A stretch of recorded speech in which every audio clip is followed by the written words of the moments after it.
we've condensed the knowledge that we've gained and our experience into 7 factors. And if you take out your pens right now, I'm going to start with the first one right now. So take out your pen. And whenever we start a business, it makes no difference what it is, you have to have crystal clear vision. If you don't have a vision, then you're leaving it the chance for yourself and for other people to really know what it is that you're achieving.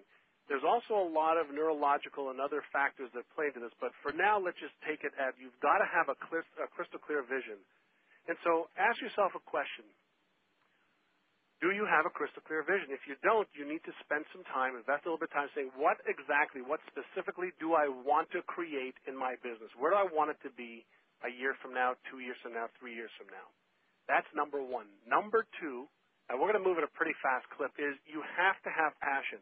Our clients that are from all over the world, the one thing we can share with you that we have learned in the last 3 years and even more so in the last year with the people we've worked with personally is the ones who are passionate about their business really are playing. They're not working. They are playing at what they love to do. And we have found that when somebody's got a burning desire that resonates to their core, the chances for them to make $1 million in revenue or more far exceeds those who are just doing it for a job. And so passion is critical. The third thing that's really critical is what we call our true north, or knowing where you are right now and where you want to be. You have to be 100% serious and honest with yourself by doing what we call a true north, or a checkup of where you are and where you want to be. You've got to start seeing the bigger picture, which means you cannot allow your present circumstances control your thinking. Your present circumstances are a result of past behaviors and past thinking. So you've got to start seeing the big picture, and you've got to start putting plans in place for how to achieve that. Another point that you've got to really understand, and we'll talk a little bit more about it in point number 3 or 4, and that's you've got to believe in yourself, and you've got to believe that what you want to achieve is possible. Now, what I didn't say is that you have to know how to do what you want to achieve, but you have to believe that somehow either you or through your contacts or through us being your coaches or through other people, you can achieve that. If you don't believe it, you will never, ever, ever achieve it. And there's absolute ways of getting to the core of what you believe and what you don't. And so those are things to get us started right now in really understanding vision, passion, knowing where you are, seeing and thinking about the big picture, believing in yourself and knowing that it's possible, and then obviously asking yourself, what does your business look like in a year, 2 years, and 3 years? Specifically, you've got to be specific, and we'll get into more about why the specifics are important. And just so you don't listen to me too long, let's get Murray back on. Let's go to number 2, Murray. Sure, John, and that was a very important list of things in which that are very important under the vision category. As equally important, I think, is the second step in the phase, which is focus. To me, most of what I do is focus. If you're not focused on getting the job done and looking towards those things that need to be done, then you're looking in the wrong category. I'm just going to list a couple of those things in which that I look at on a regular basis. I don't sweat the little stuff. I focus on the important stuff and the big stuff. I usually delegate or focus my time on my highest dollar productive activity. In certain circumstances, when you're a solopreneur or a self-employed person where that's not possible, there's all sorts of virtual assistants now that are made available. I prioritize my tasks so that I'm focused on the things in which that are important. I call it oxygen thinking. I only focus on those things every day when I start in the office in the morning on things that are like oxygen to me to keep me alive and healthy. What are those things that are the same in business?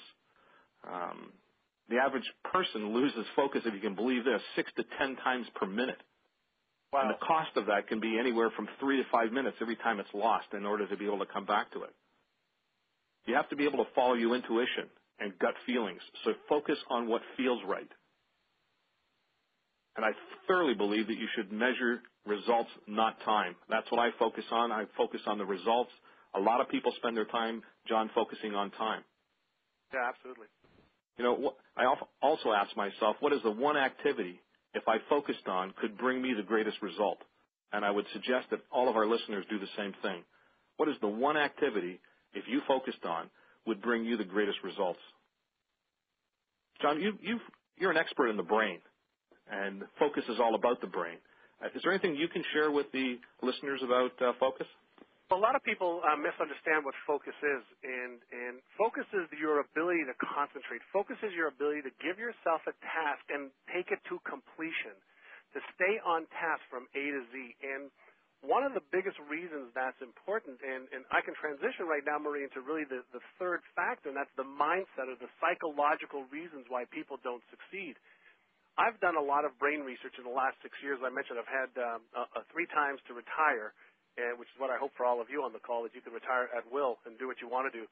But I've had a lot of time to really think about and to understand from a scientific perspective why people know what they should be doing, but they don't do it, and why people are capable of achieving more, yet they don't achieve it. So I've had a lot of time to study, and a lot of what we teach is the psychological reasons behind that. Well, focus, there's a part of the brain, the front part of the brain, that when you start to focus, it actually just really lights up. And it's the most advanced part of the human brain that we've really just learned about in the last 6-7 years and how it works. And when we learn how to focus using different exercises and focus training skills, we're able to stay on task a lot longer and do the things that we know we should be doing a lot more frequently than if we just leave it to chance or leave it to our habitual way of doing stuff. And so the brain is really very, very important. There are certain parts of the brain, when we get into the mindset, that are responsible, for example, for setting our goals, for listening to this call. And we feel good when we set our goals. We feel good when we're listening to these calls. We gather a lot of information. But what we have learned in the last few years is that the area of the brain that actually gathers the information and gets excited by the information that you're hearing today, for example, and the area of the brain that actually takes action is not the same part of the brain. And so we focused a lot on helping people identify where that part of the brain is that gathers the information, and more importantly, how do we get to transfer it over to the area of the brain that will help you take more action. And so the mindset's really critical. And so one of the things that we love to say is change your brain, change your bottom line. And if you want to understand more about that, think about this. Why is it possible for us to, for example, take all of Donald Trump's money away, and within very short order, he will gain most of that money back? His mindset, the way he is conditioned, the way he is programmed, is for success and for achieving business success and gaining money. We also know that if you take an individual who's never had money before and you help them, or they win the lottery, you don't even have to help them, 82 to 90% of them will lose all of the money that they won within very short order. Now, it has nothing to do with their abilities. It has a lot to do and everything to do, as a matter of fact, with the way they are conditioned. And so one of the things that we created was something called the neural reconditioning process, or really to help people change their mindset to condition themselves to achieve success at much higher levels than they are currently achieving. And so the psychological reason is absolutely critical if you want to achieve more success than you're achieving right now. There are systems in the brain that will actually hold you back or hold you at your current level of success if you don't recondition it. And so one of the things that Murray and I do consistently and our team does is retrain or recondition our own brains for success. And that is very, very important. It's the same example as if you wanted to upgrade your computer, you'd have to upgrade the software for the computer to do faster things or more complicated things. Well, the exact same thing is true of your brain. You have to upgrade the brain software in order for it to perform better and for you to perform better and more consistently. And so the psychological reasons for success or the mindset are absolutely imperative for anybody on this call that wants to achieve higher levels of success. If not, all you'll be doing is gathering more information, which you've done in the past, and you'll get the same results as you've had in the past.